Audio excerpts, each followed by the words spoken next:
একবার আপনারা সাবুদানার এই পপকর্ন তৈরি করে খেয়ে দেখুন।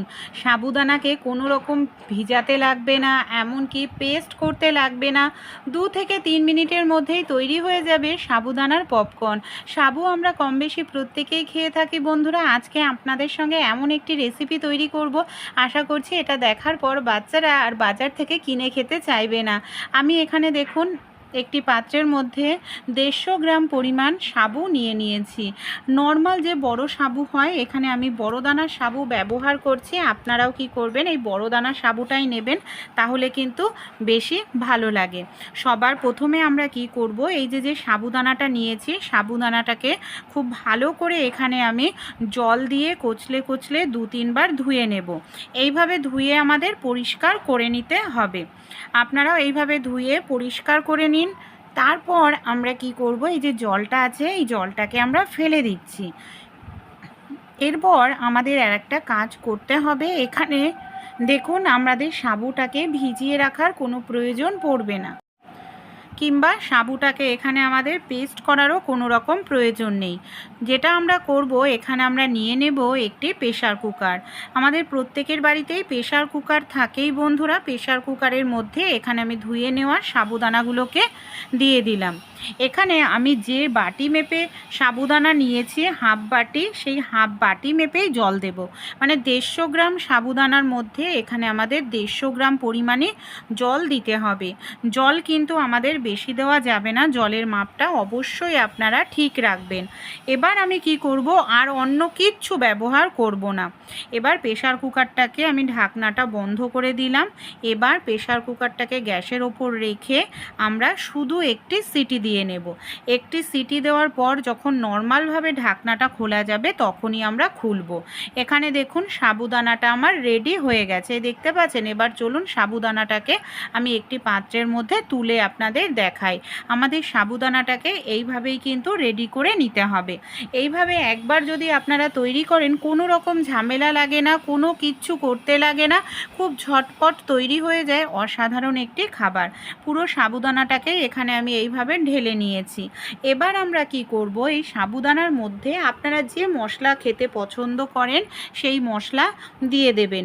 এখানে আমি পরিমাণ মতো নুন দিলাম। এখানে নুনের পরিমাণটা অতিরিক্ত বেশি দেবেন না, একটু কম দেওয়ারই চেষ্টা করবেন, কারণ লাগলে পরে ওপরে ছড়িয়ে দিতে পারবেন। এখানে দেখুন সামান্য পরিমাণ আমি জিরা দিয়ে দিয়েছি, মানে মশলা হিসাবে জিরা আর নুনটা আমি এখানে ব্যবহার করছি। আপনারা চাইলে অন্যান্য মশলাও ব্যবহার করতে পারেন। কিছুটা পরিমাণ আমি শুকনো লঙ্কা, মানে একদম চিলি ফ্লেক্সের মতো টুকরো করে নিয়েছি, সেটাকেও আমি এখানে দিয়ে দিলাম। এই জিরা দিলে ফ্লেভারটা ভালো আসে, এর জন্য আমি সামান্য জিরা দিয়েছি। জিরা, নুন আর এখানে শুকনো লঙ্কা টুকরো করে দিয়ে দিয়েছি। ভালোভাবে এখানে আমরা সাবুদানাটাকে এবার মিশিয়ে নিলাম।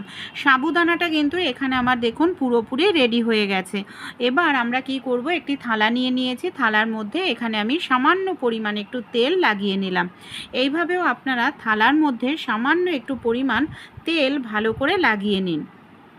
এই দেখুন তেলটা এখানে আমার ভালো করে কিন্তু লাগানো হয়ে গেছে। এখানে এইভাবে আপনারাও তেলটাকে আগে ভালো করে লাগিয়ে নিন। তারপর সাবুদানা যখন পুরোপুরি ঠান্ডা হয়ে যাবে, হাতের সাহায্যেই আপনারা সাবুদানাটাকে এইভাবে ছোট ছোট করে দিতে থাকুন। অনেকটা বড় কিন্তু করবেন না, যত ছোট ছোট করবেন তত দেখতেও ভালো লাগবে আর খেতেও কিন্তু ভালো লাগবে। তাই এটাকে আমি এইভাবে ছোট ছোট করে থালার ওপরে দিচ্ছি। থালা বা আপনাদের বাড়িতে কোনো প্লাস্টিক থাকলে প্লাস্টিকের ওপরেও দিতে পারেন। থালায় যদি দেন অবশ্যই তেল লাগিয়ে নেবেন, তাহলে কিন্তু তুলতে সুবিধা হবে, না হলে সহজে এটা তোলা যাবে না। এইভাবেই ছোট ছোট করে আমি গোল করে ঘুরিয়ে পুরো থালাটা জুড়ে দিয়ে নেব। আর এটাকে আপনারা সারা বছর রেখে খেতে পারবেন, এটা কিন্তু নষ্ট হয় না। একবার যদি একটু তৈরি করে নেন, অনেক দিন পর্যন্ত রেখে আপনারা খেতে পারবেন। এবার দেখুন পুরোটাই আমি এইভাবে দিয়ে নিয়েছি। চলুন তাহলে এবার আমি এটাকে 1 থেকে 2 দিনের জন্য ভালো করে রোদ্রে শুকিয়ে নেব।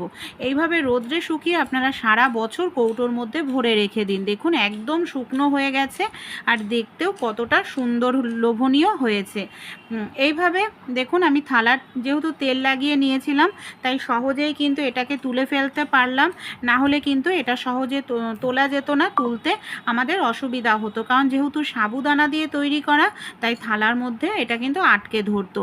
পুরোপুরি আমার তৈরি হয়ে গেছে। আর দেখতে কতটা লোভনীয়, কতটা সুন্দর হয়েছে দেখুন। বাচ্চারা অনেক সময় স্ন্যাক্স খেতে চায়, এটা ওটা খেতে চায়, আমরা অনেক সময় কিনে দিই বা করতে ইচ্ছে করে না, তখন আপনারা এইভাবে তৈরি করে রেখে দিন। এমনকি বাচ্চাদেরকে আপনারা 2 মিনিটের মধ্যেই করে দিতে পারবেন খুব সুন্দর স্ন্যাক্স। এই দেখুন, এটা দেখতে কিন্তু অনেকটা পপকর্নের মতোই মনে হয়, একদম সাদা ধবধবে। এর জন্য আমি প্রথমেই আপনাদের বলেছিলাম এটা সাবুদানার পপকর্ন। কি করব, তেলটাকে এখানে আমি ভালো করে গরম করে নিয়েছি। আর তেলটাকে খুব সুন্দর করে কিন্তু আগে গরম করবেন। তেল গরম যদি না হয় এটা কিন্তু একদম মুচমুচে হবে না। তাই ভালো করে গরম করে নিয়ে আর এইভাবে তেলে অল্প অল্প করে দিয়ে আপনারা ভেজে নিন। দেখুন কতটা সুন্দর লাগছে দেখতে, ছোট ছোট, আর দেখতেও কিন্তু দারুণ লাগে। এইভাবে আপনারাও একবার তৈরি করে দেখবেন বন্ধুরা, কোনো রকম ঝামেলা লাগে না আর খুব তাড়াতাড়ি তৈরি হয়। আর এটা কিন্তু একদম গরম তেলে, মানে ভালো করে তেলটাকে গরম করে নিয়েই দিতে হবে, তাহলেই একদম মুচমুচে তৈরি হয়ে যাবে একদম সাদা ধবধবে পপকর্ন সাবুদানার। খেতেও কিন্তু অসাধারণ লাগে। দোকান থেকে না কিনে ঘরেই কিন্তু আপনারা এইভাবে বাচ্চাদেরকে একবার হলেও তৈরি করে দেবেন। আর আপনারা নিজেরাও তৈরি করে খেয়ে দেখবেন যে কেমন লাগে, তারপর আমাকে কমেন্ট করে জানাবেন। কারণ অনেক সময় আমাদেরও কিন্তু এটা সেটা খেতে ইচ্ছে করে, তাই এইভাবে বানিয়ে রেখে দিলে কিন্তু সারা বছর ভরে খাওয়া যায়, এটা নষ্টও হয় না। আর কতটা সুন্দর লাগে খেতে বন্ধুরা, একদম মুচমুচে তৈরি হয়। তাই একবার তৈরি করবেন, ভালো লাগলে আপনাদের বন্ধু বান্ধবদের সঙ্গেও মানে ভিডিওটি শেয়ার করে দেবেন। আশা করছি তারাও কিন্তু বানালে ভালোভাবে খাবে।